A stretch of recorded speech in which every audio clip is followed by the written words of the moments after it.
Welcome to This and That. I'm Dave Lees. And I'm Jonathan Byer. Hi, Dave. How are you? Good. For those of you who are new, this is the skating lesson where we're going to discuss all things that happened at the Cup of China, as well as Jonathan's episode of House Hunters. Oh, so yes. For everyone who's new, please subscribe below and remember to smash that like button and ring that bell for notifications so that you can know when the girls are visiting us, because they'll be here. We have a lot to discuss, a lot to say. But first of all, let's discuss our television star, Jonathan Byer.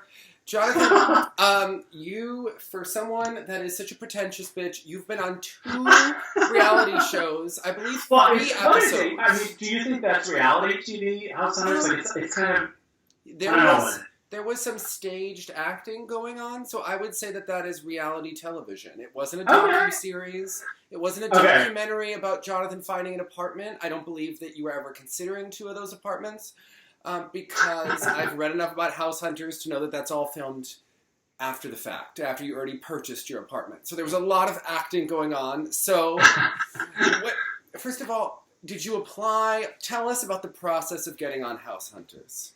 Okay, so back when I moved from Philadelphia to New York, right when I first met you in 2013, I guess. When you lived across from the Western Beef near, like, around 66th on Lincoln Center-ish? 62nd. It was right behind Lincoln Center and towards the river there. But originally I was going to buy a place when I moved here then. Mm-hmm. And that when I was buying, and I was going to live with Brandon. Yes. My partner of 11 years. And so we had a contract, and then we said, oh, wouldn't it be funny if we were on House Hunters? Because back then we were watching HGTV all the time. So I contacted a friend I knew who was a producer at Pie Town or whatever, which makes the episodes that are then given to HGTV. And he was like, oh yeah, that sounds totally fun, let's do it. But then I ended up pulling out of that deal. So we just kind of lost the episode. And then on a whim, because you got rid of that apartment and moved to Germany. Yeah, and we only ended up renting that apartment. Yeah. I could have never afforded anything in Lincoln Center. And so then moved to Germany. Then when I saw your budget on this show, Jonathan. Anyway. That budget would buy me nothing in Lincoln Center. It's horrifying. It's horrifying, the real estate here. Yeah. Okay. And even though Twitter hated me for being a gentrifier of Harlem, I was like, from a financial standpoint, this is the best. I know a lot of other gays that have moved there. They really are gentrifying Harlem. Like, the gays have taken not even a section. Like, they've just moved in there. It's happening. Oh, I didn't know that Twitter responded to you in that way. Oh. Yeah, well, it's a mixed vibe here. Oh, did they not know, though? Like, were these New Yorkers that were mad about gentrifying Harlem? Because this is a real thing. Like, people have started to move up, like... It's just where people are moving. It's very diverse up here. Yeah. It runs the whole gamut. And I'm very southwest Harlem, kind of right above the park and kind of Apollo. Like, it doesn't have that vibe when you go to Harlem. No, the Apollo is much more north than where I am. So, but yeah, it's a mixed. Everyone's got an opinion. We know from this show. I was like, do I even go on Twitter? I was just curious. Were those New Yorkers on Twitter who were criticizing Harlem that don't Hard to tell. Because I feel like if they lived in New York, they would know that, that's just what's happening. You just have to go anywhere you can find a place that, like, has what you're looking for and you can afford it. Yeah. I mean, yeah. It's becoming like the upper West Side, really. It's yeah, kind of. Yeah, upper side west. Yeah. It's not, I don't know, and Harlem still has, like, Harlem, what you would think of as its, like, cultural rich center, but yeah, it's a little bit different in New York geography. That's fine. As Doug would say, it's a tossed salad of varying cultures and ages and ethnic backgrounds and, like, all sorts of stuff. So I was talking to someone about Morningside Heights last weekend. So, yeah. Which is right here also. Yeah, like, beautiful. So, and being near the park was important for me. Yeah. Oh, and the Alaska Rink is open now. Yeah. Right by me at the top of Central Park. So I'm excited. Maybe I'll... You can go and help the figure skaters in Harlem, because I believe they have some of those things at Alaska Rink. I would love to see you there, talking to them about their music. Mm-hmm. Yeah. Well, I was excited because I thought figure skating in Harlem may have an actual location in Harlem for skating. But I didn't realize, I think it's just like offices. But they don't skate at Alaska Rink? Well, now that it's open. I didn't know if they had like an indoor during the year kind of facility. And it would appear they do not. I don't know the whole deal about that. All I know is that they have a dinner every year that everyone goes to, and they, It's a great organization. It is. Even in the Sui and Han documentary, they were kind of pumping that. But I think what they're doing is really important and amazing. So yeah, no, but I don't. Anyway, I feel like I'm shading figure skating. I don't mean to. I was like trying to think about where they practice. My head is going like different ways. But let's talk about you. So you moved back. You then contacted them. And I said, I'm buying one now. Do you want to revisit the episode? And they're like, sure. Are you living with Brandon? And I was like, well, not exactly. I'm living with his sister. So, and they like to have two people on the episode also because they want people talking it out in different things. So when really, in all honesty, I think Melinda and I are pretty much on the same page always about design stuff and places. So, but there's no show if everyone's just agreeable unless, it's your money buying it. So she's going to go along with anything. Yeah, and she would. You know what I mean? So, yeah.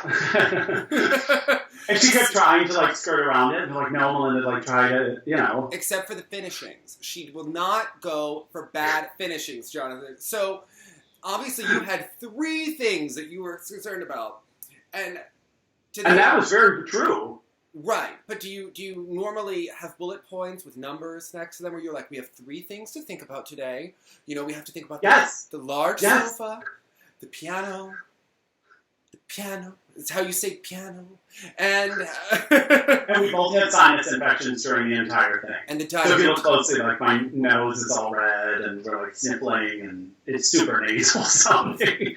But in apartment living or condo living or whatever, it really is hard because most are just a basic rectangle. Yeah. And so it's just enough room to watch TV and eat. Or if I need the piano, then I have to get rid of the eating area. Or if you don't, it's hard to find actually big enough. Grand piano that then.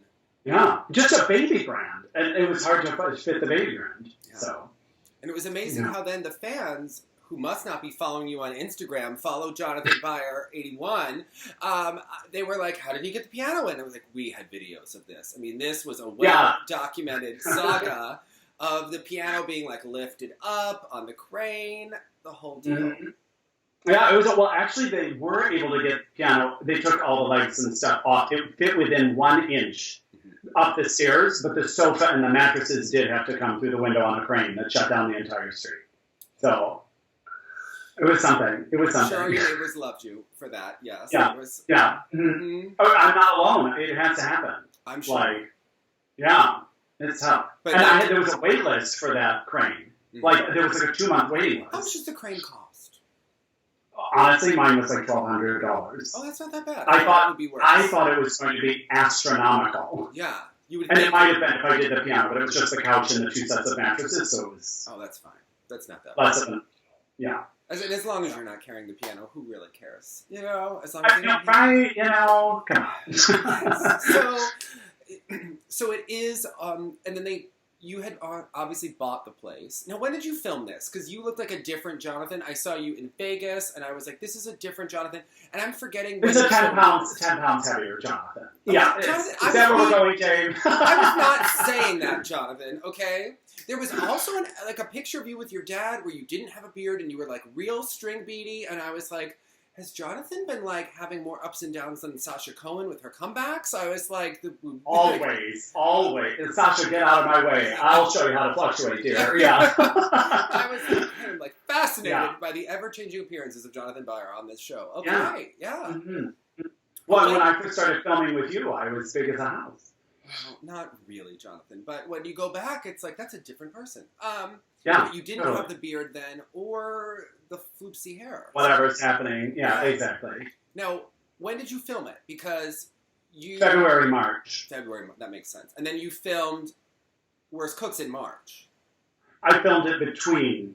Yeah. Because we did part of House Hunters, then I did the Food Network thing, and then I finished House Hunters. Yeah. So. And there were people that were tagging us that recognized you from Food Network. These must be a big crossover audience, people that are watching Worst Cooks. You were recognized, and someone said, wasn't that guy in Worst Cooks? Yeah, so who knew that so many people... No, and then someone goes, he's that guy from that YouTube skating thing. Yes. And then here we are on the YouTube skating thing. So how many times did you have to redo certain reactions to things? Like how much? Not too many. These were all pretty organic. Okay. Like it wasn't as canned as you might think, or maybe that someone else has to have. Because I actually love looking at real estate, so it's something I always do. Because the guy on Tom Cantwell from John Wilson Blades wrote a whole entry about his experience at House Hunters International, and I guess they had to refilm, walking in the door. They weren't excited enough. They didn't or they want to get every angle because they're not sure how they're going to slice it in later. Like there was obviously hours and hours of footage we gave them that they did not use. Yeah. So, and that in the beginning it was Tammy, who you met at Miss New York. Yes, that was not in the Philadelphia. I was confused because you're talking about Philly, but they were showing Tammy, and that was not. Tammy just came out, so she could be on the show. Oh, and okay. we had like all this great banter and discussion, but because she's such an ancillary character to kind of the narrative we're pushing, they didn't use any of it. They should have used more Tammy. Tammy would have been great to go shopping with you. She's perfect for that, yeah. Yes, but she's not as obsessed with finishings as Melinda ever could be. But I think Melinda... She sure isn't. I think people could hire Melinda just for finishings from now on. She really need to... I mean, you just love attention, but I think she could get a business off of this going on. Yeah, she could turn it into something. Yeah, okay. It can need any bathroom. Well, it needs work. It's... Yeah. Well, they did. I mean, and I'm sorry, but at that price point, like to have to gut a bathroom, you're like, I don't have any money left. What are you doing? I think you're doing just fine. We saw those budgets, okay. Jonathan. So okay. Yeah, but I spent it. That's the whole point. Okay. You're gonna have to get a couple more gigs. All right, girl. Yeah, get the voice back in action. The next one's in China. This side of this weekend's event. See, I just missed it by a weekend. All right, so. Let's break down the Cup of China. So it was quite, a messy event. It always seems like China is a messy event. How many times has Madison Chock had to go there? They always seem to send her to Cup of China. And where was the Audi? Did you see the Audi this time? I didn't. This was the one where normally they would pull that car. It's not the sponsor anymore. Oh, right. It's because it's that S word. Yeah, it's Shiseido. It's a Japanese makeup company, and I believe it's the same company where... Zagitova has a sponsorship, and I could be wrong, but she has a rather lucrative makeup contract with a company in Japan. And that makes total sense. But I thought it was interesting that a Japanese company was sponsoring a Chinese event. I just thought that was interesting, like how they get the sponsors, and then at times France. Well, is that their solution to getting it back?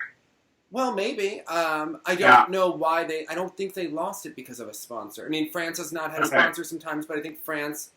kind of, there's, all the ISU politics, that it's usually old school Europeans, that ran it for so long with the Sonia Bianchettis and things like that, I think helped keep it in France, because France is considered, like, Europe as opposed to Russia, which is kind of its own entity, ISU. So, anyway, lots of complex stuff. It was back here, a great pair competition, a interesting ladies event, messy men's event, and quite okay dance event. So let's start at the very beginning with the pairs, because we finally saw Sui and Han. They came back.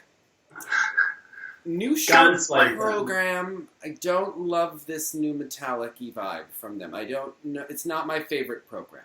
Okay, interesting. Talk that out with me. I don't know. They're just like such great skaters. We've seen 1,000,001 great programs from them, and to me, this one was maybe one that's stretching them, but a little bit of a miss so far. I don't think. Yeah, I don't know that it's an iconic one, but I do understand that they were trying to prove they could do something like this as well. Because I think it would be easy for them to fall in the trap of all programs like that free skate, and then they're going to get that reputation that that's all they can do. Like in the opening of the short program, when she did those like huge sweeping edges that kind of matched the music, and then the minute it went like bam, she jumped up and they were in a move. So like I appreciated their commitment to it. It wasn't bad skating. It wasn't bad choreography. It's just not my favorite program they've ever done. Okay. I mean, I don't even know that the Free is my favorite program they've ever done, but I like it. I like it a lot. I think it. Which one is? I don't know. They're all good. They're all amazing. I love this free skate, and I was just so glad because we didn't get it so much last season. So it's nice that we'll be able to see it a bit more. I like their Latin short the best. Oh yeah. Yeah. from like the 2015-2016 season. And then the next year they had great... I mean, look, they're all good. They're all great programs. That one was just, I think, my personal favorite. But it never had the right colored costumes that I want. So they can bring it back with different colors, and we'll get it all. We'll love it all again. Yeah, okay. But anytime she's growing out her hair, I like the wind in the hair from her. But it does help on the death spiral, her hair, because they get very picky of the woman's head. It has to be below... Underneath the knee or something? Underneath the knee. And girls that have hair that droops down sometimes have a little bit of an advantage when they are judging the head. I mean, it's such a subjective thing. They don't... I'm sure the Instagram people, if they cared enough, the ones that are like, that jump is 29 centimeters. I'm like, what app are you using? But they're... Yeah, we're missing the point. Missing the point. But anyway, they could, if they cared more about pair skating, that would be a really more of an interesting discussion. And the callers tend to go really hard on kind of the more middle of the road teams than the tough teams for the levels of the death spiral. But it was interesting. I thought the free skate was amazing, and it was almost a career skate. She landed the triple Salchow. He doubled it. This is maybe the fourth in their career that she's landed that I can remember. And it looked good. It looked confident, and he doubled it. But I guess for, all things considered, much better than... We'll take it. We'll take it. Yeah, that's a win. So I'm intrigued. So they're not going for the quad twist, but she is going for the feature now with the arm over the head. Yeah. Thoughts? Do you think that's because it's assuring them that level 4? Do you think that's to do the quad twist? They don't. Yeah. They don't offer the points, which is something that they should. Do in the future. I think.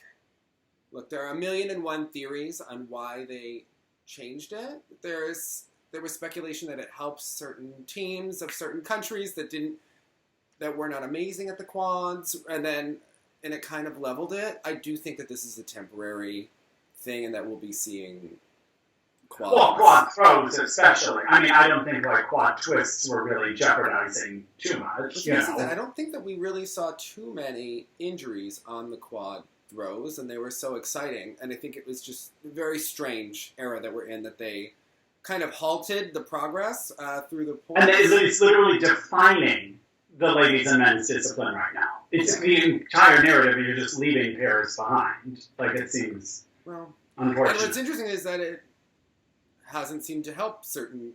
the same kind of people are on top that were on top before. Yeah. It hasn't really... made an inroad yet. Can we talk about their throws for a second? So when they do the throw triple Salchow in the free skate, it was so high, so far, and like one of those like Michelle Kwan double axel ride out edges that just went on for days and days. What it wasn't was cluttered beforehand with ugly, weird, awkward moves, or at the end of it. So I don't know if that was considered an easier entrance and exit, because it was getting a plus. Before, not reviewing their throws, but they usually do have that one kind of entrance into it where she's kind of like on his feet for one of them, and but to me this was like such without the bullet points in front of me watching it, to me just gut reaction was like, give it all the GOE. And it did get plus 10 grand for Lori to make that program as good as it was, at least. And then she probably charges her hourly rate when she goes over there to work with them. They're paying Lori a lot of money. Who knows if it's like a group rate, because they all use her. They don't. She doesn't work with everyone. Well, she worked with a lot of the top Chinese skaters. Look, she's making a lot of money. She went there for a reason. And she's doing good work by them. I mean, especially Sui and Han. I think it's some of the most inspired material of any of the disciplines this season, obviously. Yes. But I was just curious why that kind of triple Salchow didn't get +4 something. You know what I mean? I was just sort of surprised, because I was so appreciative of the gorgeous classicness of it. But I guess because she wasn't flipped upside down before she took off, it mustn't have gone need a different entry. If you don't have an entry, you can't get above +3 on it. And those are just but they were never doing a basic entry to me. So I don't know. It was intriguing. But and really, the way this program builds, is we've talked about this with some other programs, they're kind of drone, at a kind of a monotone energetically. theirs starts and it's so emotional, and then it builds an intensity, and then there's kind of this orgasmic release for like the entire end of the music program. Incredibly. Yeah, it's such a journey. It's amazing. What are you talking about for their throw? Because their throw, Salchow got 5, 4, 5, 5, 4, 5, 5, 4, 4. Oh, well then it's fine. Oh, maybe I was seeing the factored number that it actually added in points, then afterwards was like, choose something. Okay, because I was like, if that's not getting plus 4s and 5s, I don't understand what it is. No, it okay, is. Then never, ignore it. And their throw triple flip also. Because to me, if that's not what we're striving for, I don't know what is. And they're doing really well in components. I mean, 9-4-6, 9-3-6, 9-4-3, 9-5-7, 9-5-4, and I think if they landed the triple Salchow and skated it with a little bit more seasoning, that'll be more 10s there. So yeah, and her throw technique is interesting because we've seen some of the girls with the closed and the open and all that sort of stuff. She definitely always keeps her hands away from her torso. Mm-hmm.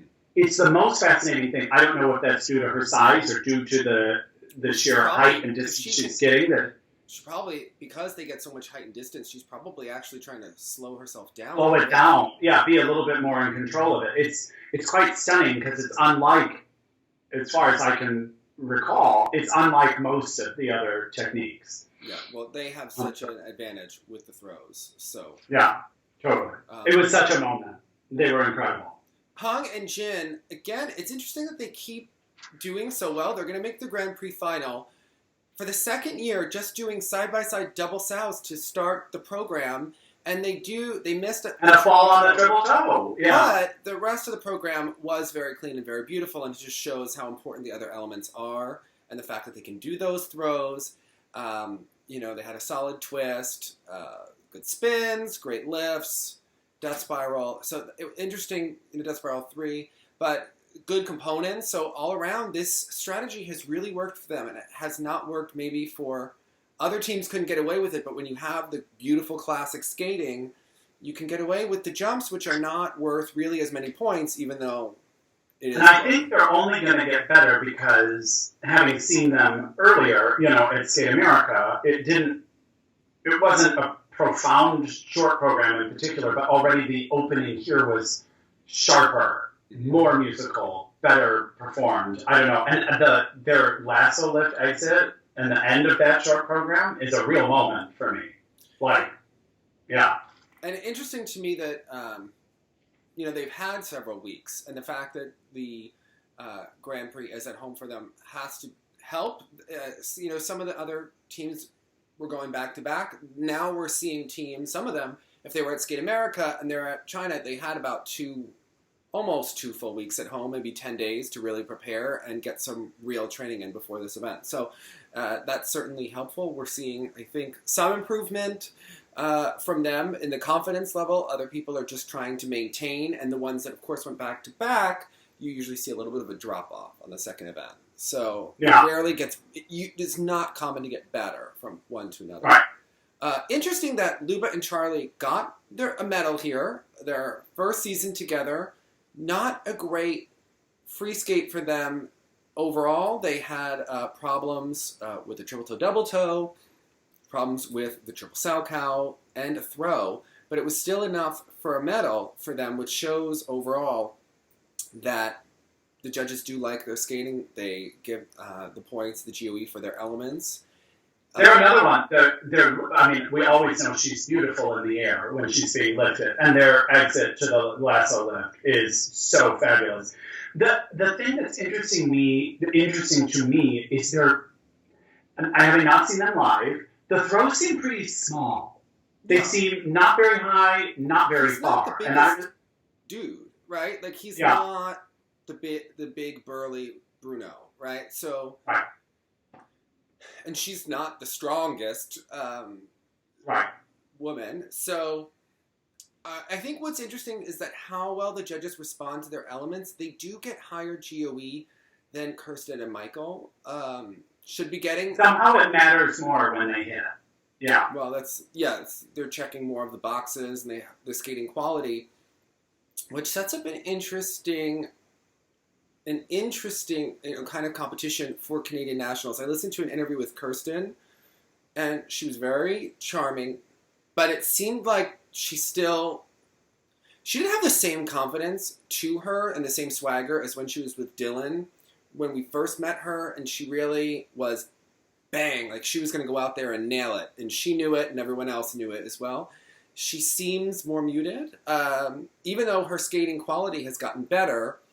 I just don't think as a partnership and, their ups and downs, I don't think it's happened as quickly. And he has certainly made mistakes at Worlds and then in Canada. And their momentum is a little bit funny because, sometimes it seems like things are really turning around for them. Other times it's more of a struggle. And it's such, for some of these teams, when the right kind of events just happen a few in a row, you think, okay, now I'm building confidence, I see it getting better, but each time something came up, it went back down for them. So I would imagine it feels unpredictable, maybe. I would imagine that Canada will stick behind More Towers and Marinaro, but Luba and Charlie, if they manage to land their jumps on the right day and go clean, they do have that kind of X factor. And I'm sure that I think it's going to be a tight, competition as they go ahead between these two teams. I mean, they'll probably all do, the kind of Canadian sectionals event that they do, or maybe Luba and Charlie will before Canadians. So I think they have a good amount of time to get ready. It'll be interesting to see kind of what happens between those two teams and how they affect each other mentally, because Kirsten and Michael, it's not just going to be handed to them this year to win. There will be challenges. There are more competition. So, and does that kind of competition inspire you or kind of detract from what you're doing? If she's working to build confidence, right?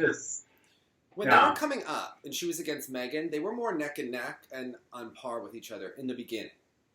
This has kind of changed because this is supposed to be her moment in the spotlight, and now you have a team coming up behind you that both skaters have been around before, but they're a new team together, and you've kind of already mentally seen yourself at the top of Canadians. I'm sure it's rather annoying and frustrating, and it doesn't come from probably not as inspiring as you would like it, more of a, oh shit, right? It's just another someone to piss on your good day. Okay?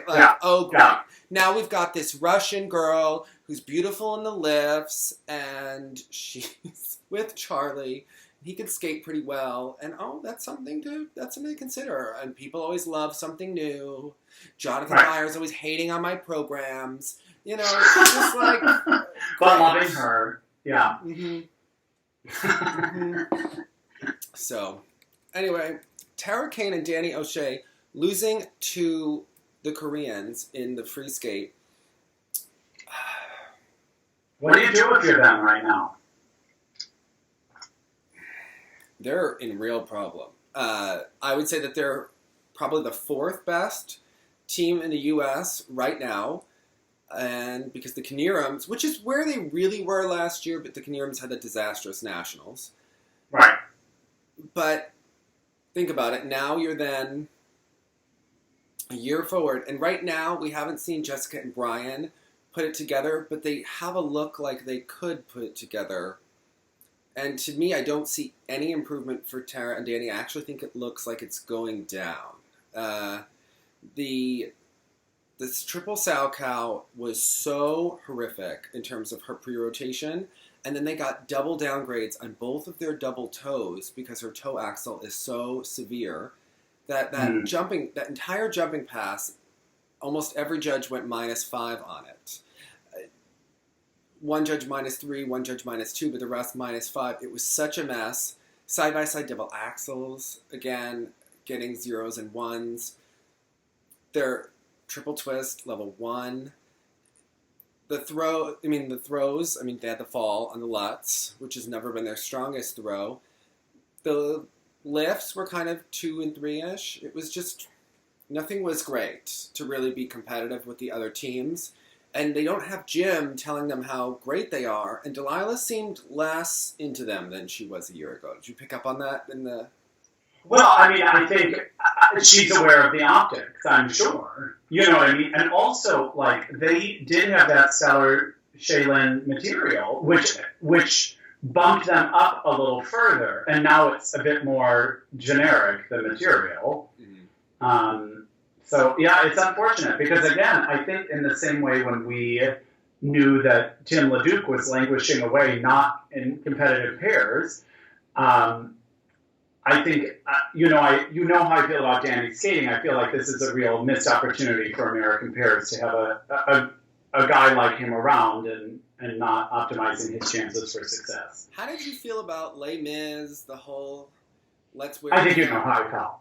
Let's wear pale colors. To me, it was like a whole, like... Basic. It's just basic. Not even and generic, to me, uninspired. Uninspired. Ugh. This music had a moment in 2013. Long time By ago. accident. Yeah. Long time ago. The fact that they chose this was... It tells you everything you need to know. Yeah, in a way. And it's a mess. They've had bad outings. I am... they're at the Olympic Training Center. They were supposed to be getting healthy, but I think even if they are healthy, you're now seeing that there's just not that much more they could do. They backed off on the triple toes. This is a team that doesn't like to push themselves outside the box, and we haven't seen them make the steps forward. And I think at this point, Haven and Brandon got 2 medals with 1 triple and a cheated double axel because they have great lifts. Going to nationals, this is going to be really hard. The U.S. judges tend to follow what happens on the Grand Prix, or at least in their mindset going in. Well, how could you not? Well, you know what I mean? I think that's totally fair. It is, but if you have a bad Grand Prix, they certainly don't erase it when they go in there. But for someone like them, this is not great. And it's interesting because the pairs scene in general, definitely domestically, but really internationally, it's kind of got weird energy around it so far this season. And this is a season where we definitely are missing Morgan and Vanessa because they could have probably cleaned up pretty well. Obviously, they are no match for Sui and Han. I texted her today. Okay. Europeans is the goal for them. Oh, game changer. Okay. Now, how does that impact Haven and Brandon? Because Haven and Brandon have been getting all of the attention of Sylvia and John. Right. You have to, even though there's always a hierarchy, even though they are,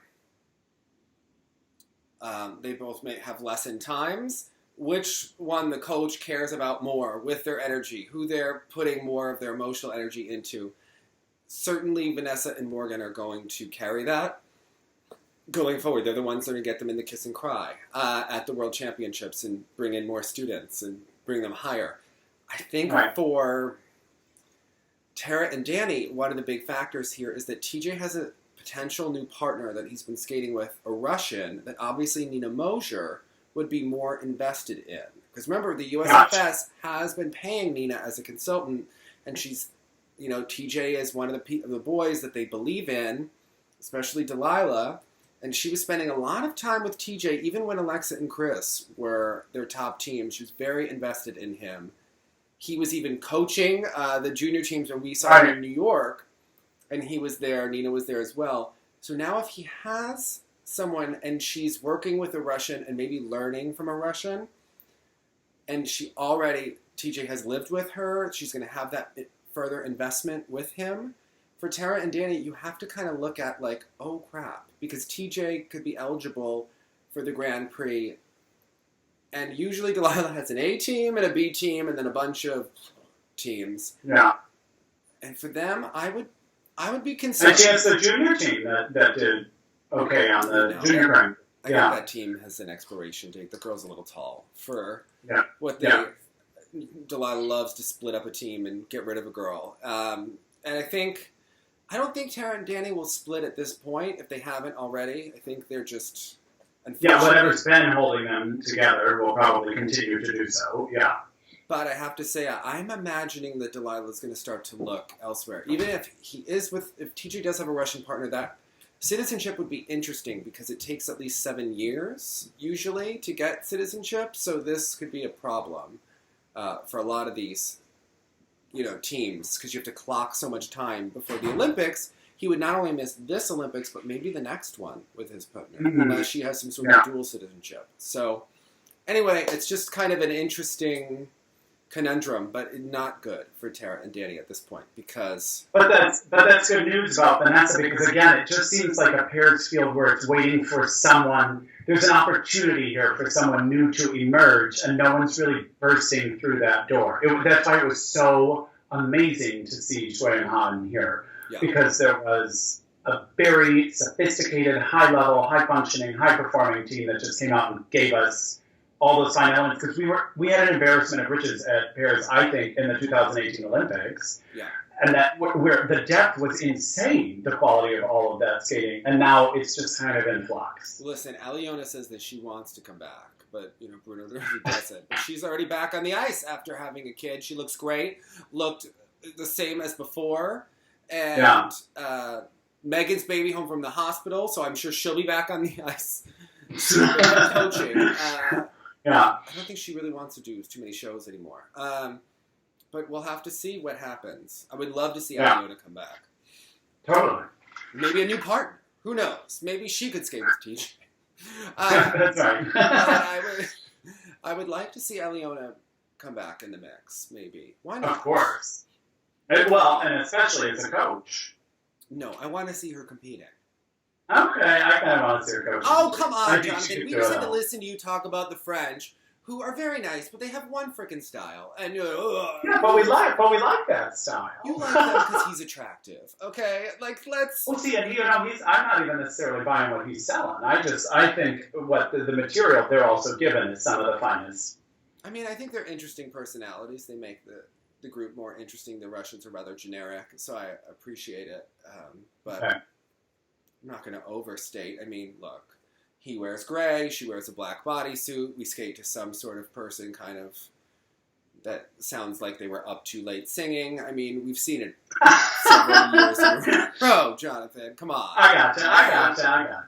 Okay. I know what you're selling, too. Okay. So, let's discuss the ladies here because Anna Shcherbakova, my daughter, won again. As anticipated. I mean, very good outing for her. They did give her the exclamation point on all 3 Lutzes. I think that was deserved. Interesting that I wasn't sure. I asked people what they would give her Lutz, and automatically there were people that were offended that I even asked. But it's an interesting conversation because, like many of the other Russians, she really uses the back so much on the takeoff. And what we have seen is that a lot of these girls do wind up with back and hip issues. And when you're generating the rotation that way on the takeoff, I do think over time it will lead to injuries. But for right now, she's winning and she's getting the results. I don't know that this is a skater that I think is going to be around in 2 years. But for right now, she is right at the top. And this is her moment. Yeah, because I almost thought, to my naked eye, that the quad Lutz was under in the 3. The first one was. Yeah, and I was like, I didn't recall that being one of her issues, or has she struggled with under rotation? She has under rotated and fallen on the Lutz before, but she's been more consistent with landing it at these Grand Prix this season. But it had such an effect seeing it live, I have to say, because for me, and I was really looking, and you talked about she's Sasha, but without the turnout in the feet. But for me, I was struggling a little bit, and I think she's more connected to her short program in this particular event than she was to the free skate. The free skate, the arm, something was not quite finished for me as much in the beginning of her arms were phoning it in. Well, as she's gotten taller, it does tend to look a little sloppier at times. She grew in the middle of last season, and it looks like she got even a little taller. That's what I think. There's an interesting point of where this is going with her because it does. But I have to say that she has gotten her jump technique.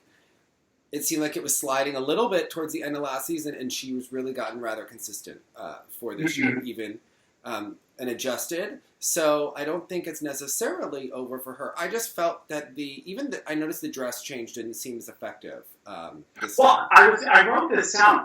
I don't know if that was as a result of the dress, but the spin itself was different. Like the choreography around where that happens, she was almost doing it from the side, and it was very less surprising. Not because we knew it was coming, but because the way she approached it, it wasn't in the same exact choreographic moment. The dress also didn't seem to fall in the same way that it usually didn't have as much of a bam. I don't think it was a little bit of a it was just kind of because it was as she was spinning that it like turned before, and then this time it was more like what they tried with Trusova, that thing where she just ripped it open. Yeah, this was. Look, overall, it was a great performance for her. She didn't even seem that pleased afterwards. She got a 1. And look, these 3 ladies from Russia, friendly, not for who cares. They are competing with each other. They know the scores that they have gotten. She got a 160 at Skate America. She was a 152 here. Trusova had a 166 in the free. Kosternaya had a 159. So this is now the least of the scores. So looking forward and where they rank with one another, it is interesting as they set up for the Grand Prix final against one another. It's going to be quite the showdown between the 3 of them. I think... because unfortunately, now it looks like Tuktamysheva is out, right? 2 bronzes may not cut it, or it might. No, it will likely not cut it. She is tied with Bradie in terms of points, and she loses the tiebreaker with Bradie because Bradie has 2 and 4, and she has 3 and 3, and they go with the highest finish. Okay. So it will be Bradie. But Bradie is probably unlikely to make the final, either if Satoko pulls off a medal of any kind at her next event. So looking at the final, and then there's also Zagitova, who could also... So it's going to be hard. Bradie could make the final, though. I would say Rika is going to be in. I would think... Bradie could make the final, but it all depends on how kind of Satoko does at her next event. Right. I would imagine that Zagitova will medal, and having that silver does get you a lot of points. So I would imagine it will be Anna, Zagitova, Trusova, Kosternaya, Satoko, and Rika. That's what I would think. But crazier things have happened. That is very true. Especially the men's. The men's is always a crapshoot, but this year the door is wide open. I just think for Anna, I'll be interested. She said, she kind of alluded to she doesn't know what her content will be, so I'm interested to see. We've seen her do a quad toe in the past, then she hurt her leg, so she really wasn't doing that. I'm sure she could bring that back at some point. So I wouldn't be shocked if we saw Anna add a 3rd quad to her program. She has 2 double axels in the opening, and I'm sure she could just get rid of one of those.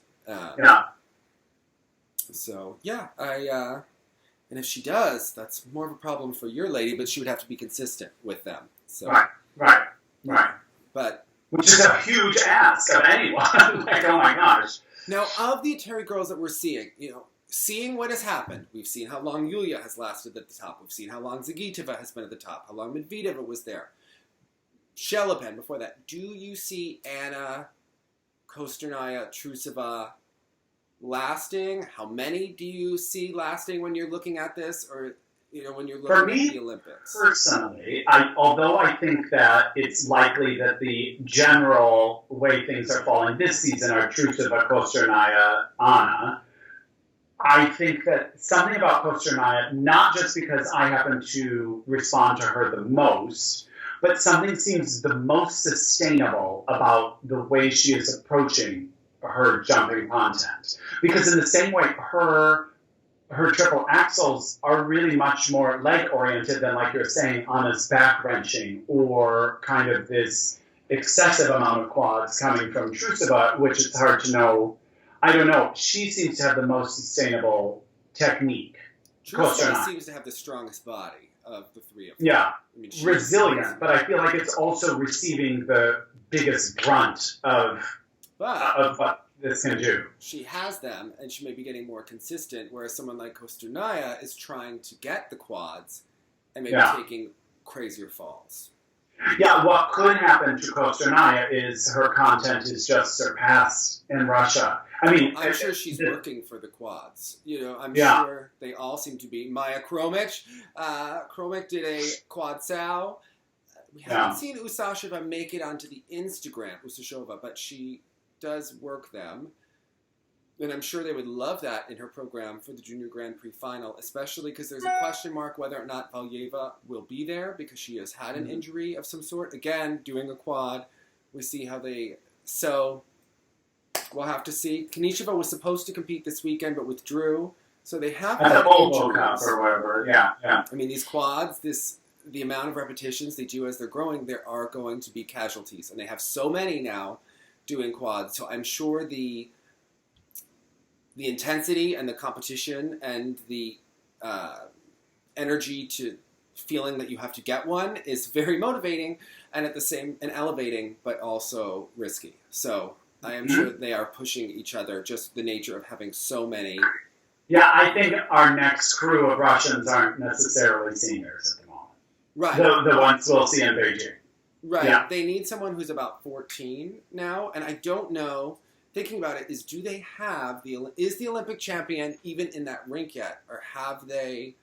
I don't think they're necessarily on the Junior Grand Prix. If Valyeva is injured, I think she could obviously come back and be fine. But looking at it, if that injury were to be a problem, Usashova has been good, but we haven't seen a quad and has had consistency problems. Unless she can start competing better.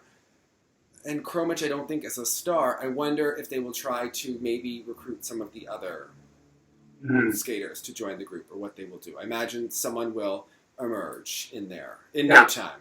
So, hopefully with mother in hand, and they can make sure that development is going well. So, apparently they can recruit the mothers in Sambo 70. The whole family has to go, so we know what you are going to look like in adulthood, the whole deal. So that makes, I mean, that's a thing, you know. Yes. I really think Kromich, I think that Quad Sao might have given her a couple more months and to impress. To have more of a presence, maybe, on the ice. Yeah. So, all right, let's talk about Tuktamysheva, because she was second in the free. Her planned program content had a triple axel, double axel sequence that she didn't wind up going for. But we did see a great program for her overall. A little bit of a spill on the Lutz, but and the flip was a little wonky all of a sudden as well. Yes, but both triple axels in the beginning of that free skate were quite tremendous. Yes, it is a little bit of a boring setup too. But it takes all the enthusiasm about it. The thing that, like, when Midori and Tanya used to do it, allowing them to stop the rink also built our adrenaline for what was coming. And here she just kind of, because again, her strategy is to, like, release tension in part of her body in the setup, so it just looks flippant for a second, and then she launches into it. She does kind of like and just steps into it. It's not that big momentum in 90 skating, but. Yeah, interesting that the second axel didn't get the same GOE as the first, but a little bit down. It is good music for her, but I have to say the lack of choreography and transitions when she's against the younger girls who are doing it all, to me, and I love her energy, but it's in spurts, and there's not a lot of stuff. And the program is, I'm interested, then I'm not interested. I'm interested, then I'm not. Then she does something cool. You know, the Lutz flip section was rough because it wasn't the best execution. Then, once she started picking up the jumping again, the double axel, triple toe, double toe into then the triple Lutz double axel sequence and the triple loop, like all of a sudden with her jumps again, she re-energized the entire arena after we had kind of really gone down. And the step sequence to me is a real tough one. She doesn't have particularly great edges on it, and she is rather slow and doesn't perform it with the same kind of enthusiasm as she's kind of taking a rest before she has some point-getting combinations afterwards. So that, to me, it's like, I just don't see where she is going to get the points unless she can get a quad toe, which we've heard that she's working on. We saw her work on the triple axel for years. I mean, I think the fact that she has the rotation means that she could get a quad. Okay, so talk this out with me. We see the skaters, both male and female, that are drawn to triple axels more than quads or quads more than triple axels. And I'm intrigued. What I love so much about Tuktamysheva's jumping is this, it's from the leg, it has this beautiful arc, beautiful trajectory, and it's not that she's rotating so fast. Do you think this is the type of girl, woman, lady, whatever we're supposed to say, is going to conquer the quad as easily as the triple axel came to her? I think the fact that she has the triple axel and needs it to get it is the best scenario. She absolutely needs the quad. Like, do you think the quad's possible the way she jumps? Yeah. Okay. Yeah. But can she do that and everything else and do the axles? Who knows? I think it's pushing it, right? To stay relevant. She does seem to have some fight in her. She does need the points because she doesn't get the levels on the spins and she doesn't get the GOE. They actually were okay with her in terms of some of the GOE. Yeah, they gave her a level 4 on that final sit spin with positive GOE. And in my opinion, she seemed barely in a sit position. Yeah. It was just afforded me that. Even her choreographic sequence, she does do the one squat move. It's not getting +5. She gives it good energy, but there's not a lot of great skating happening there. So she needs something because I think her best case scenario is that one of the top 3 is injured and she's kind of the 4th one. I think she could beat Medvedeva this year. And it's just a testament. Her 2 triple axels, her 3 triple axels in the event are no longer enough to make her relevant because the rest is lacking. Yeah. But if one of those 3, I think she's got a shot. It's going to be a very exciting Russian nationals, and she certainly needs to be on her A game. But I think not making the final could benefit her because the time that she would need the quad would be Russian nationals. So it could give her a lot of time to train that element before then, if that is something that they are really serious about. Yeah.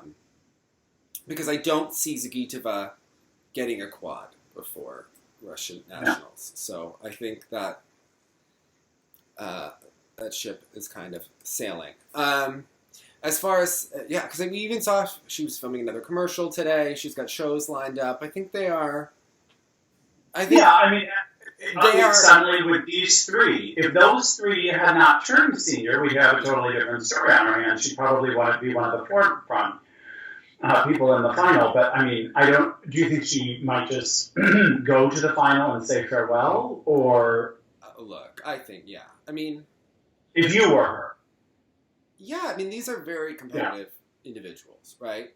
It depends where you are in your career. But if you've had to work so hard, you won everything, then to go and be 5th, 6th, it's less fun. Right. You start to lose confidence in yourself. You start to lose motivation. Things can slip quickly. So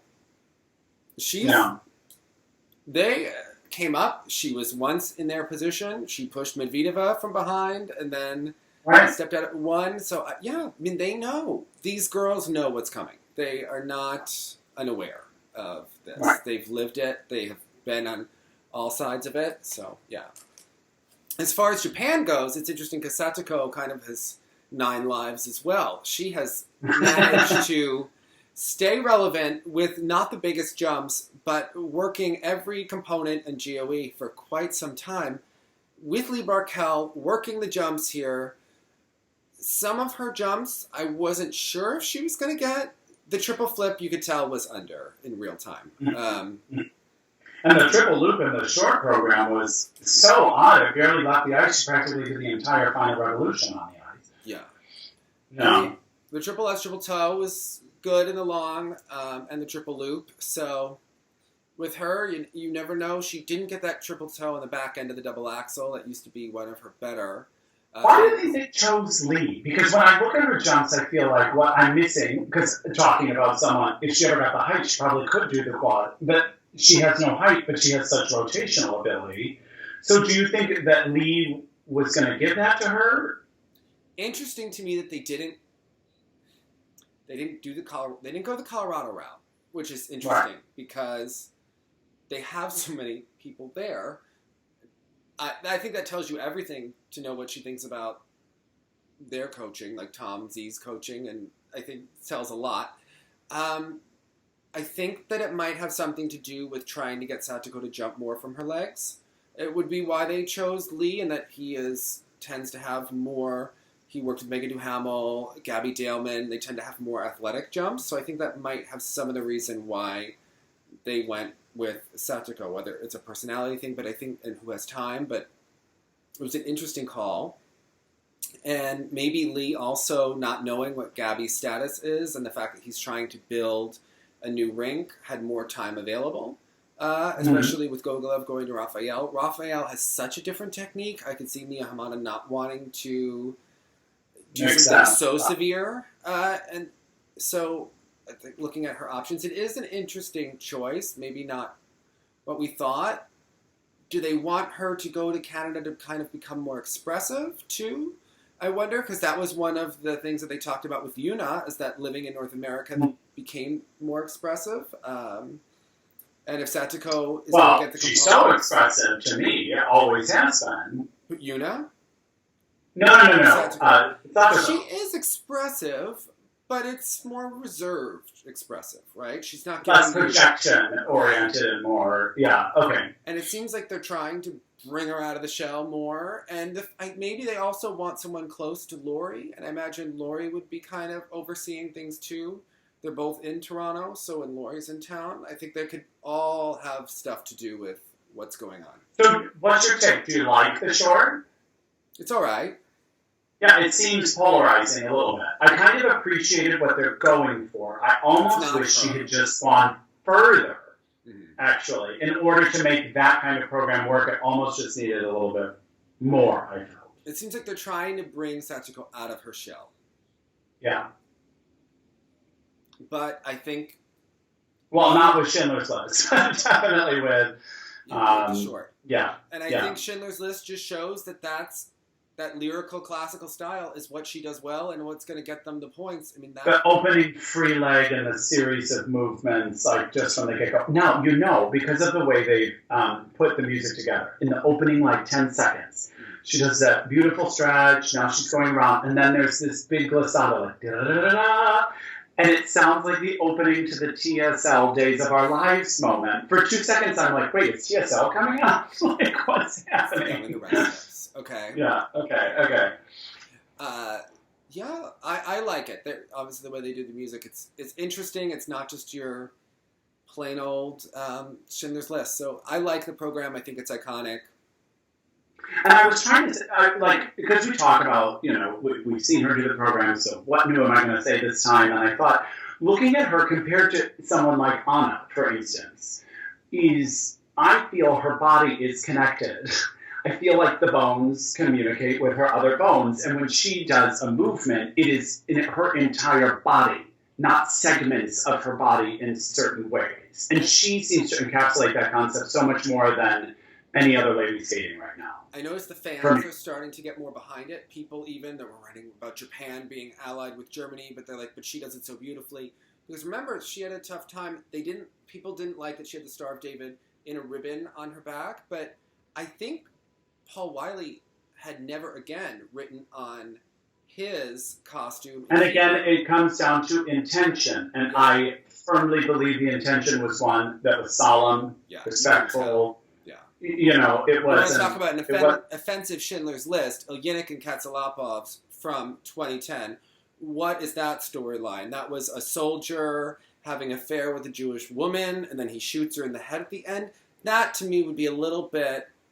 more gawky kind of approach to something like that instead of a beautiful homage to the music. That, to me, I think was a Twitter controversy. Now, Young Yu was a hot number in skating for a moment. Then that short program... She really did it. I was like, is this the beginning of something? And it still could be, but we slid back. I think it's that the triple axel is still not super consistent. It's a weird entry to it, or more unusual entry. Seems almost a little flat for her. I know that she always struggled getting the rotation with Tom. We've seen her work quads before as well. I don't think that's out of the question for her. I thought the rest of the program was nice. I think it's a weird edit of Evita. The jumps are great. The spins were well done. She's becoming more expressive on the ice. It's a better costume than last year. To me, the Evita doesn't go anywhere. It starts at a 9 and kind of ends at an 8, and takes us nowhere totally memorable in the middle. It's like, yeah. Do you think she expected to do so well in Canada? Probably not. Yeah, like I wonder if then, the same candidate, like when you have these kinds of moments that could seem like breakout moments, it's actually the next event that's probably the most nerve-wracking. Either you're going to use that momentum, which in her own way Haven did when things went well for her at one, she was able to take that confidence and take it to the next. But I could also see how one then starts implanting new expectations out of nowhere, and it becomes much more difficult to prove it. Was developing a lot in terms of the jump technique, working with Mie Hamada, figuring a lot of stuff out. I thought that the back half of her program, yes, she did have 2 carats, but I thought it was a really solid skate after the triple axel. And this was a tougher ladies field than some of the others, I think, overall. So I think it was a good skate for her. I think it moves her forward. And she's put the axel out so many times. Hasn't necessarily had the amount of consistency that they probably wanted, but I think she's still going for it. So I think it'll benefit her later on in the season. I think we'll see her at 4 continents, hopefully doing well. She certainly has the potential to put it out and do a really solid performance. So she's in a much better set than Eunsoo, who was doing triple Lutz double toe last weekend in China. So I think she's in a good position going forward. Now, Amber Glenn is someone to me, when you talk about the one event to the next, she's the short to the long. We've seen a couple of times now when she's had a decent short, she cannot get it together in the long.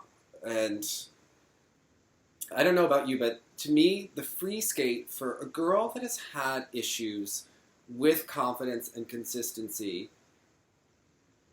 do you think that gravity is a good choice?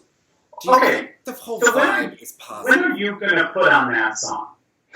If you're not, take yourself out of skate. If you're just like living your life on a Saturday, and I say, Dave, what are you doing right now? And you're like, I'm sitting at home listening to Gravity. What are you doing? I'm either doing yoga, or like going to take a nap, or like crying on the couch with like a pint of ice cream. Like I think there's something so inherently emo-y about it that is so hard to sustain that kind of energy while you have to do what you got to do in a long. I don't know. To me, the choreography goes nowhere in the program. It's not interesting, and it's a lot of just 3 turns out of elements, and there's no. It seems improvised in a bad way. Do you remember I think you did the interview with Frank, and he was talking about one time Christopher Bowman came back to the rink after he supposedly had gone and met with a choreographer, and he was just clearly had not gone and was like making up the program as he went along. And sometimes these seem just so generic. It's like filler and, I guess I'll do this here. To me, this program has no structure to it of any sort. We saw it in person. I thought the same thing. She's so talented. We've said it so many times. She has a natural ability to jump. I don't think that the patterns are in a really good way. I don't think she's getting the coaching that's going to take her to the next level. And I know people don't like when we necessarily talk about packaging, but the packaging is not helping. I mean, come on. That color, that dress, the whole thing is... You take away her eyes, they do like this weird, like Maria Callas eye makeup or something, and then we lose her eyes entirely. And it's almost like Moody Mariah, but with less talent and X Factor. You're right. Like Mariah always had something in her back pocket that she had, like more talent and. Right. I don't know, with Amber, it just seems like they've been middling for a long time. And if you've had these repeated struggles for 3 or 4 seasons now, when are you going to make the change? When are you going to think... Well, and if you don't make the change, how is something supposed to change? I think she gets assignments because she's the Canes have been connected enough, and she's had Scott Brown, and they think that that's getting... Well, and if not her, who? I don't think, you know what I mean? I think if there was more depth and another viable option, they may consider it. But there is none. I think she needs to go somewhere where she's really going to have to be pushed. Another singles skater, lady skater, and look, this is just not getting her anywhere. She has a talent who is, I think, going to look back at her career because the window is closing. And she has a lot of talent. So, I don't know. I would... And Marin Honda, oh my God, Jonathan, this was a wreck. She missed the first element. Rolf kept saying that it seemed like she just got upset after the first element and that the program just went to garbage. I mean, this was a really tough watch for a lovely skater, but no longer... And even still, as difficult as it is, they still try to give her the piece whenever they can. Because she's one of the only skaters who really emotes and performs with her face. I will say about the judging that Satoko didn't have the cleanest skate in terms of under rotations, but her skate was so much better than Shcherbakova's. And when I know that she doesn't have as much speed necessarily and is big of a skater, but she was at least a full point of it in a different class, in a different field, and when they only give you like 4/10, and the weighting being what it is for the ladies, they really need to weigh the components more and probably do 1-0 and 2-0, especially now that we're seeing so many quads. Someone like Satoko really needs to first be scored higher than the other, and they need to differentiate more than just putting everyone between 7.5 and 8.25. And then I think that they need to weigh it more so that she's given kind of more of a credit there. So, agreed. Because that should count for something. Yeah. And then the people that are like, oh, but jumps, the sport, yada, yada, yada. I'm sorry, it takes great athleticism to do the kinds of spins she's doing, to the kinds of edges she's doing. You know what I mean? Taking away from the jumps at all. You're actually just recalibrating because the sport has taken on such a thing that it has been so weighed for a sport that's always been that tries to balance it. So, and they do it in the men's, and it's just that the lady sport is finally progressing. So it makes me. Can I just tell you one of my favorite parts of Satoko's free skate before her second triple Lutz, she does this. It's almost like a shoulder roll on each side, and it's so perfect on the most subtle of musical moments. It has become my favorite moment. The entryway, into the back, it makes it sound like she's like doing a shimmy, which she's not doing a shimmy at all. It's very like respectful and gorgeous. But that kind of subtle detail and the way she sells it so honestly and subtly, I just think it's the epitome of why she's so amazing. Yeah, that's all. She is rather amazing, and hopefully Lee can get her some in those jumps because it would be some great. Amber Glenn, quite frankly. Amber Glenn does get that kind of spring. Oh my God, could you imagine if Amber Glenn trained with Lee too? That would be quite the group full of people. Amber Glenn had more carrots than she should have, and I really think it has to do with her pattern going into some of these jumps. There, it's not a very deep pattern and a little strange. Anyway. Let's talk about the men here. Not the cleanest men's event. Camden is in a... That's a Camden. I'm just kidding, but... Well, it's like Amber Glenn. Camden has been talented.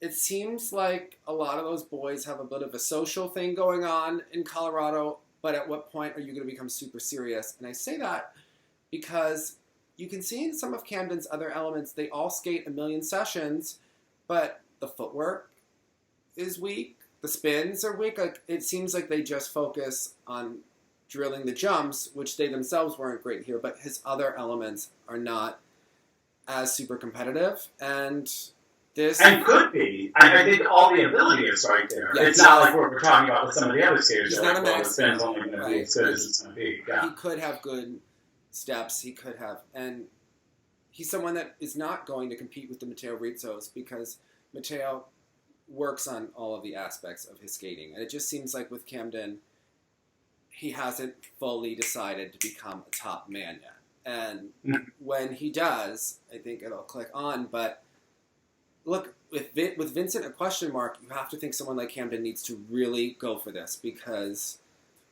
there's a door there. Jason, I think, is going to waltz through again at this point because the Torgashevs, the Camdens, and the Timokis aren't super reliable yet.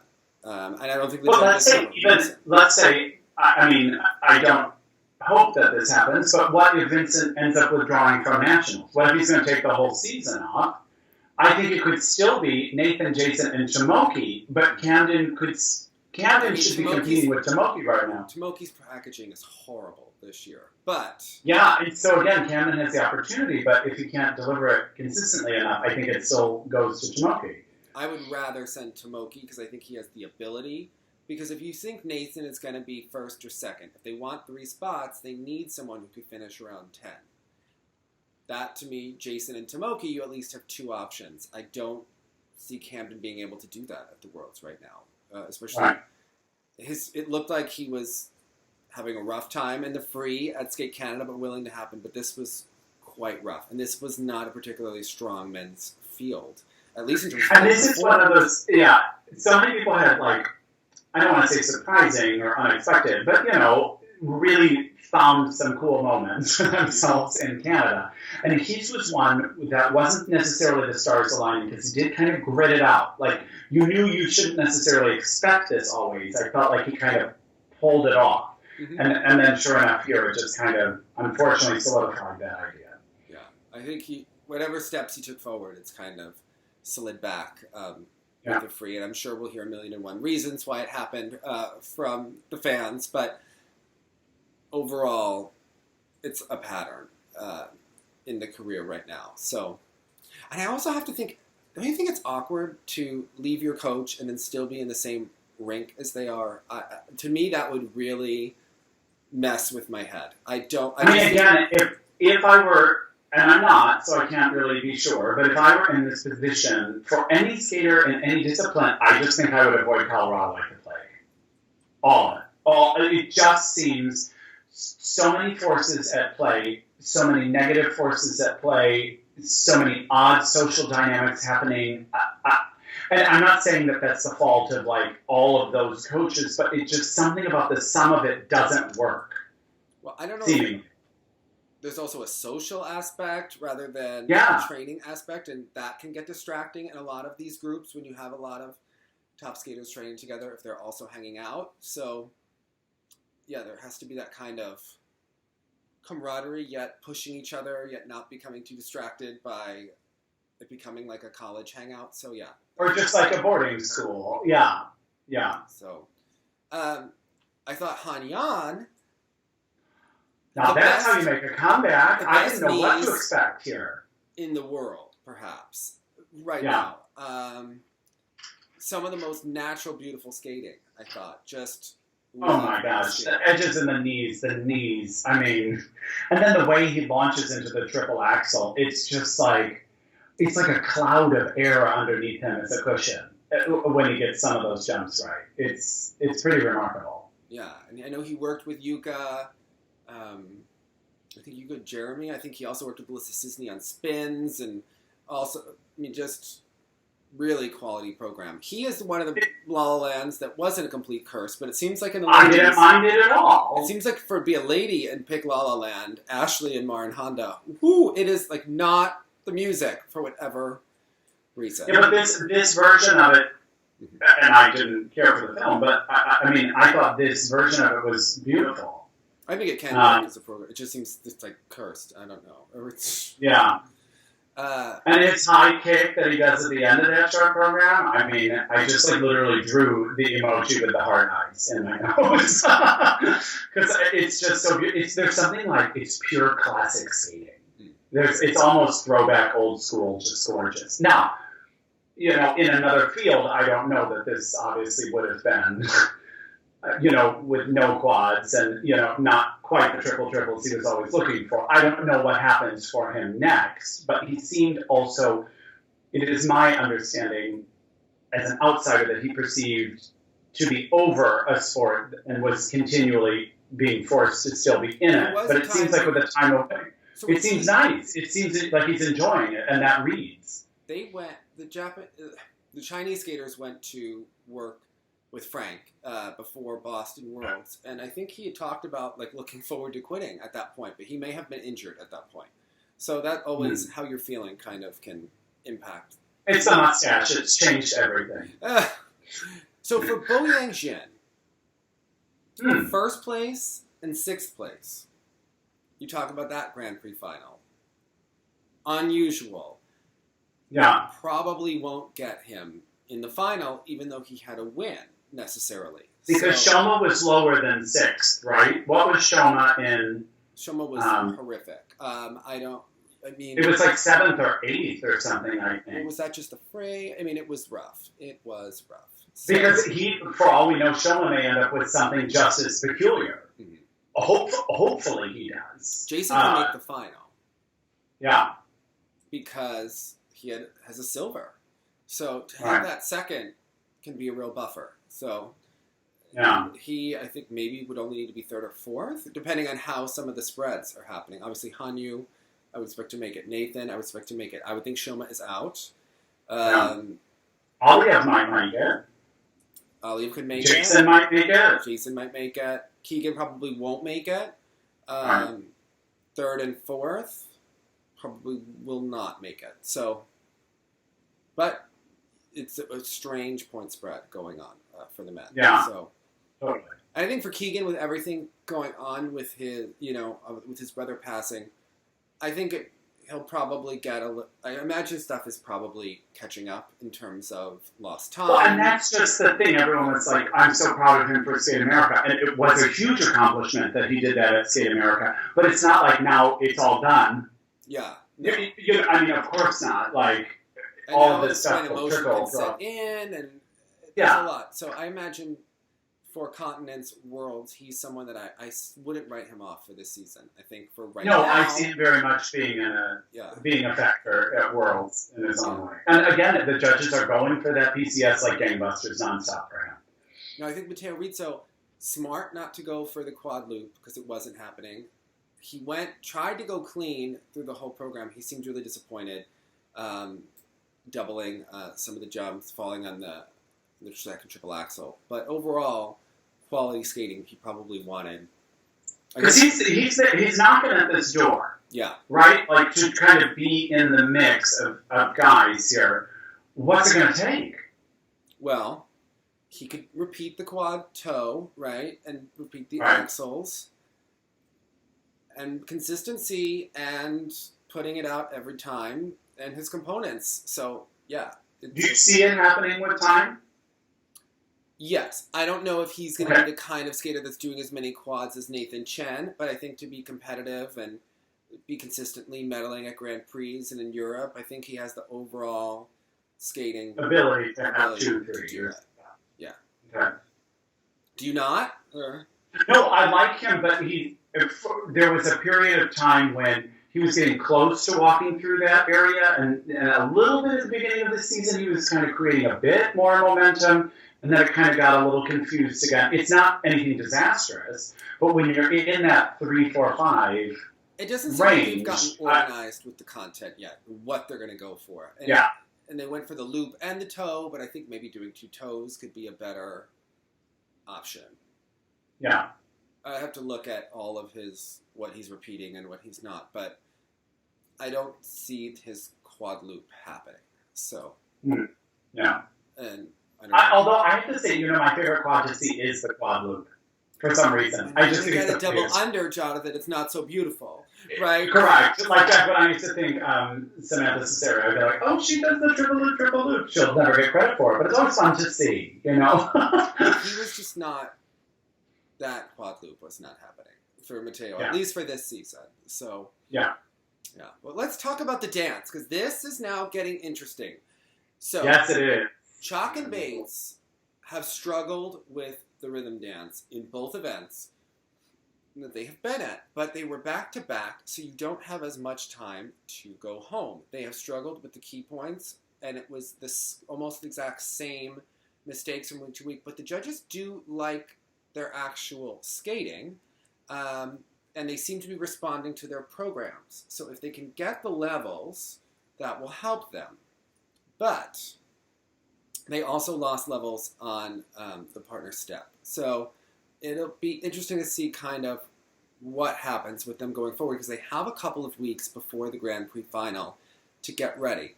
But now they have one of the highest free dance scores of anyone. It almost actually gave them the win here and made up a lot of the points over Sinitsina and Katsalapov. Yeah, that is somewhat important, but with the Russians kind of expected to be second, you have to think that there's maybe one spot for a North American team at Montreal Worlds. They're setting up quite the fight for the Grand Prix final and for four continents between Gillis and Poirier, Chock and Bates, and Hubble and Donahue. And you have to think, which team is Marie-France going to push, and which team is Gillis and Poirier? Which team are the judges going to get behind? In general, if the or the federations themselves, do you know what I mean? Coming out of nationals will, I would think, also color a lot of people's minds before four continents and things like that. I'm just intrigued.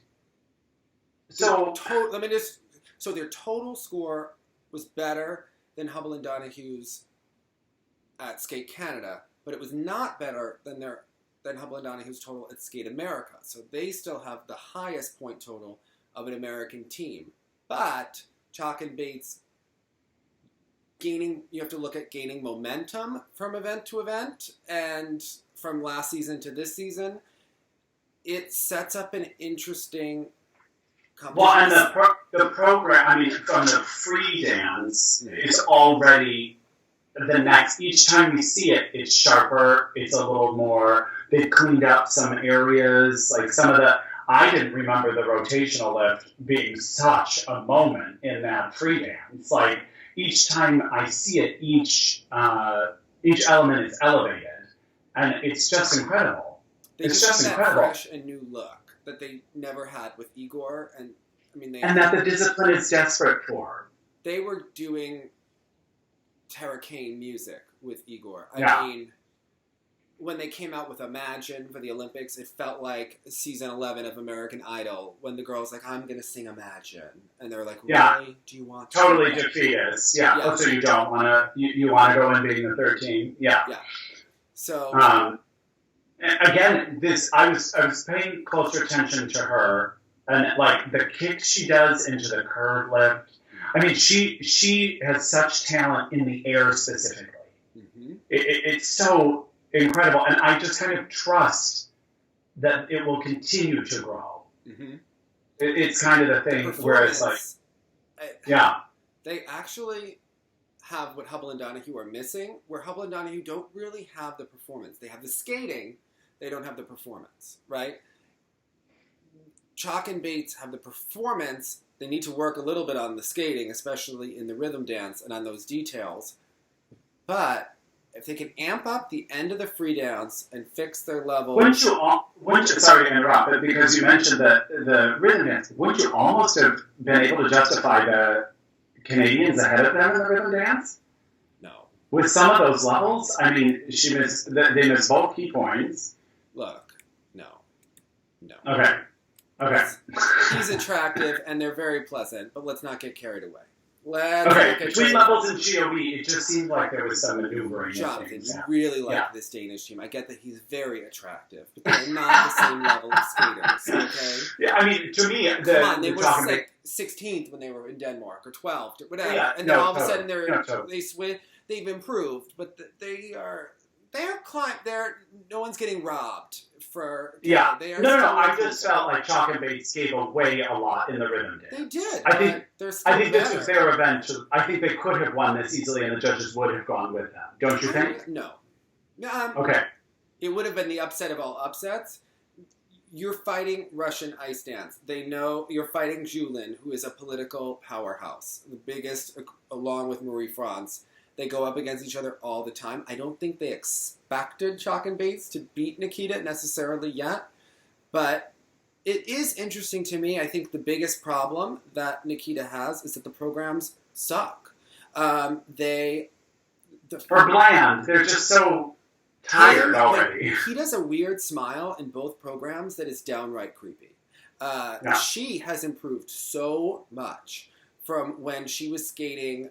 She used to be the weaker link of the partnership by a lot, and I would say she's the strength of the partnership now. Yeah. It's just still not, it's old school Russian lines and beauty, and like it's very Julin turnout, the way that she carries herself. She almost reminds me of like the Diet Coke of Navka, like without, she's like Navka without the X Factor diva thing going on, and just like the pretty bland. I like her better than Bobrova any day of the week.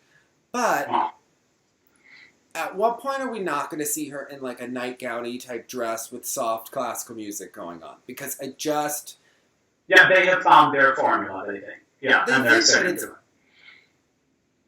I think it's boring. I could see the judges not being super excited by it.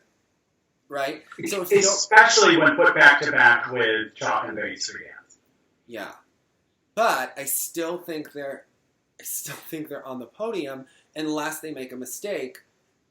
The others are going to really have to bring it and really bring their A game from Montreal, because there may be only one spot for North American on the team again, and you have to think that Gilles and Poirier having momentum, knocking on the door, Worlds being in Canada, this being kind of all Canada has, unless Keegan could pull off an emotional bronze, I tend to think that they may put all of their eggs in that ice dance basket, which could make it really hard for the other North American teams. I'm sorry to put you on the spot. Do we know where Piper and Paul go next on the Grand Prix?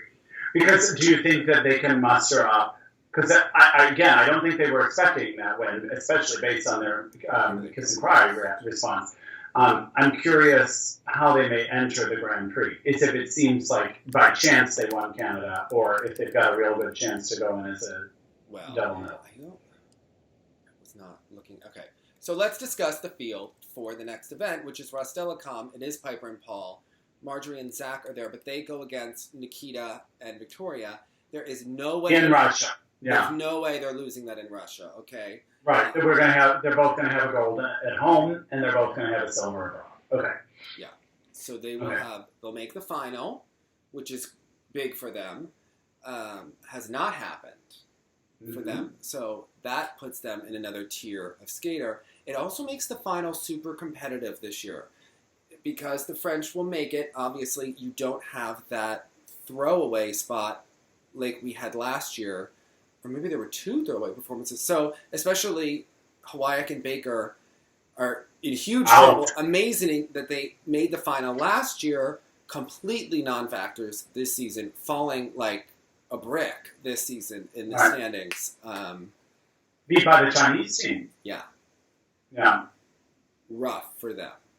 Like, I would have to be panicking.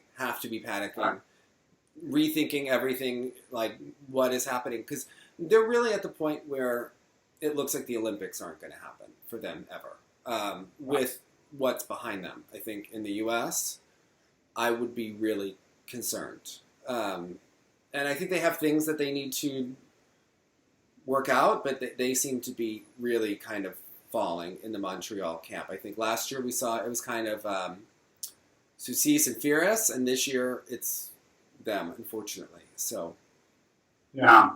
But yeah, that is a rough spot. So, yeah, I think next week with Trusova, Medvedeva, interesting battle there. Kind of a. I think we know how it goes. But Satoko is next week as well. Mariah Bell. Oh, okay. Satoko, Mariah Bell. Tinova. So. Medvedeva. Those are four. Let's see what happens with Medvedeva. But, between Mariah, Satoko, and Medvedeva, there's going to be a showdown here. And is Mariah Bell, how is she? She had a great performance last week. How is she going to feel going against Medvedeva. She had a great performance at Nebelhorn too, didn't she? I mean, it's like for her. She seems like she's in a zone in the season, and less of a moment. So, and it's clear her fitness approach. I love that everyone thinks Adam Rippon really is like a mainstay working with her every day, all the time. I imagine, is she working with Dennis? Because they said that he's overseeing her fitness. Well, did she go to the trainer Dennis, who's married to Bianca? Like, I mean, and it's clear the big picture changes they have made are consistently going to be there now for the season. So I think it's just a mental game, not for anyone now in this position. And I think she could do it. Satoko could do it. I'll be intrigued what happens to Evgenia with the Russians. Could Mariah take both of them? Could she take Satoko and Medvedeva? I don't know. If you were truly judging what happened on the day, potentially. But I find it hard to believe. I think if anyone's going to suffer from judging favoritism, it's probably Mariah Bell.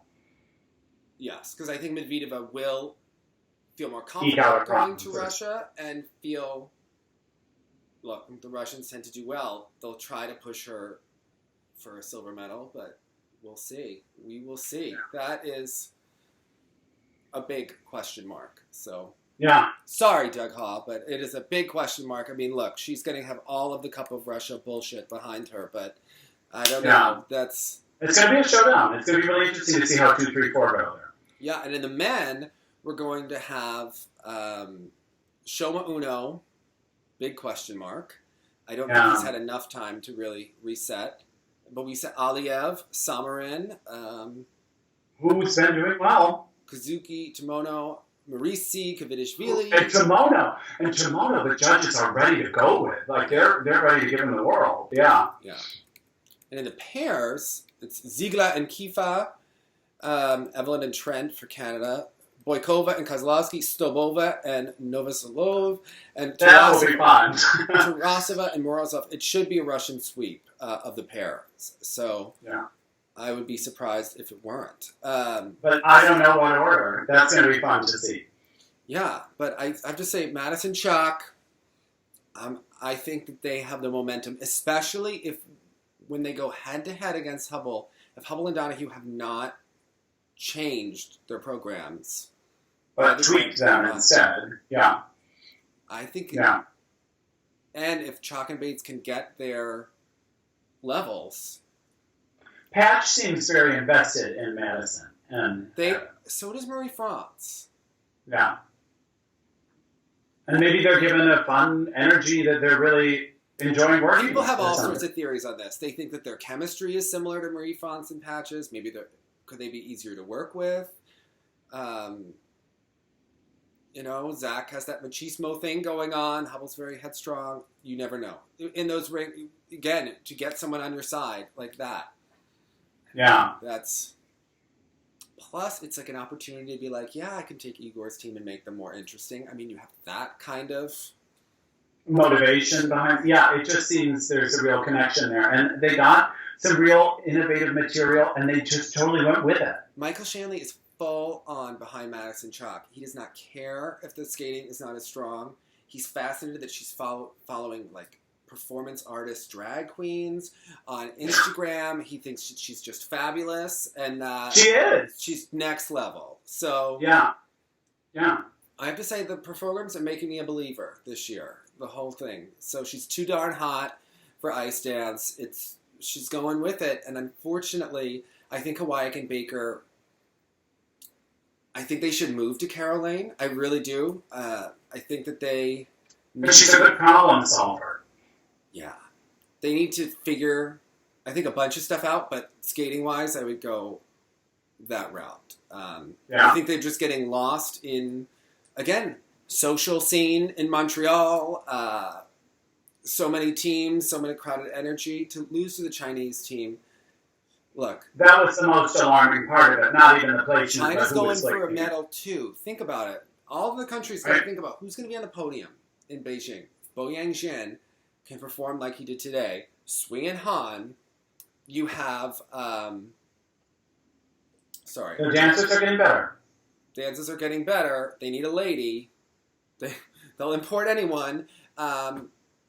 The dancers are getting better. That's someone to worry about for the team. I mean, look, Yeah. USA medaled with Marissa and Simon, so anything is possible. Marissa and Simon saved them because Jeremy imploded. I mean, to They were an we extent, still got that problem. but if they had a even stronger pair, you never know what could have happened. But if France ever found themselves a lady, who knows where they could? If Kevin keeps improving, and they have Vanessa and Morgan, and they have the ice dance team. I mean, they're just one lady away from kind of being in that fun. That team event, there can be no weak links. The U.S. needs to perform. Canada needs to get it together. It's going to be a more competitive team event, finally, I think. It's almost, you've always been able to call this, before the Olympics. It was so clear between Sochi and Pyeongchang, just based on how it's divvied up. It seems so clear how this is going to fall. But for the first time, there's some really interesting wild cards and variables. Yeah. I mean, Russia would win this if it were held today. So, that would be exciting. So, what was your moment of the week, Jonathan Byer? Oh, Sui and Han's free skate. No question. Although I do love that shoulder move in Satoko's free skate. But I think just seeing them in general, and even just the opening moves, the minute she climbs up and is parallel to the ice, I just am swept away. And I like their choreographic sequence, the angular hands. I just like seeing them back out there. To me, it was Madison. I loved Sui and Han. Her doing the triple Salchow. Second moment. His double. It was almost made it even more of a moment. Second moment, Madison Chock snake dance. Third moment, Jonathan Byer using the word metropolitan. I like a little more metropolitan feel on House Hunters. I love. Oh, see, it came. It's such a blur, Dave, that I didn't get a copy of it yet, or didn't tape it or anything. You didn't tape your own performance. I mean, I taped it. I've watched it twice. What do you mean? But how did you tape it? Do you have DVR or TiVo or something? I've got DVR. In this sense. Yeah, I don't, because I don't normally watch cable. I just watch Netflix and Hulu and stuff. Jonathan, you have a $1.4 million apartment. You can afford a DVR. What? Let's talk about it. Get it together. I don't watch any live television, really. Well, I guess that's why I should take it. You told me that Melinda is paying for cable, and she's only paying $8.50 a month in that plus the cable. Jonathan, have her buy a freaking DVR. What is wrong with your life? Because you know what? Other than that one episode, and we do eventually get a copy of it, I would never tape anything on live television. You need to start. I think it's just for, what is interesting? I think it's generational. I'm surprised you have the DVR because, again, mainly I'm streaming. I didn't have it for a while, and I got it back, and I don't use my TV, but it's a great... Yeah, what else do you DVR? Well, The Real Housewives of New York. Sometimes the Olympic Channel when stuff is on. That's how I can catch up on an event like diving, which I might not... if I'm not home, I'm not going to make that my streaming priority, but I'll... All right, Dave, I hope you're on commission, because I'll look into it.